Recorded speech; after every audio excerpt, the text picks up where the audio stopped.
கலைத்துறையில் வேறு எந்த விதமான இன்ஃப்ளூயன்ஸும் இருக்கக்கூடாதுன்னு நான் நினைக்கிறேன். கலையை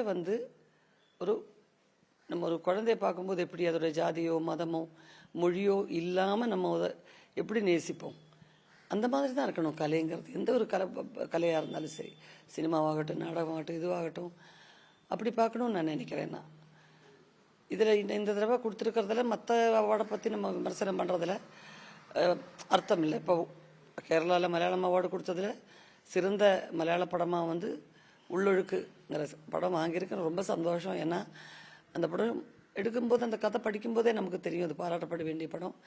ஏற்கனவே ஒரு ஆமீர் கான் ஜூரியாக இருந்த ஒரு சினிஸ்டான் அவார்ட்ஸில் 25 lakhs வென்ற படம், வென்ற திரைக்கதை அது.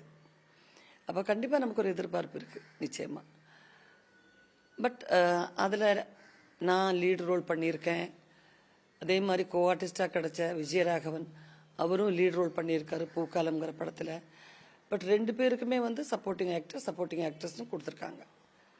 அப்படி இருந்தால் இப்போ உண்மையிலே சப்போர்ட்டிங் கேரக்டர்ஸ் பண்ணுற ஆர்டிஸ்ட்டுங்க நிறைய பேர் இருக்காங்க. இப்போ நமக்கு தமிழில் MS பாஸ்கரண்ணா கிடச்சிருக்கு. அதே மாதிரி மலையாளத்துலேயும் நிறைய கேரக்டர் ஆர்டிஸ்ட் இருக்காங்க.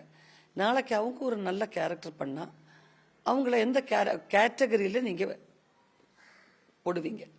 அப்போ அந்த மாதிரி ஆர்டிஸ்ட்டுங்களுக்கு இனிமேல் கிடைக்கிறதுக்கு வாய்ப்பே இல்லையா? லீட் ரோல் பண்ணுறவங்களே சப்போர்ட்டிங்கும், லீட் ரோல் பண்ணுறவங்களே சிறந்த நடிகரும், எல்லாமே லீட் ரோல் பண்ணவங்க வாங்கியாச்சுன்னா அவங்களுக்கு என்ன?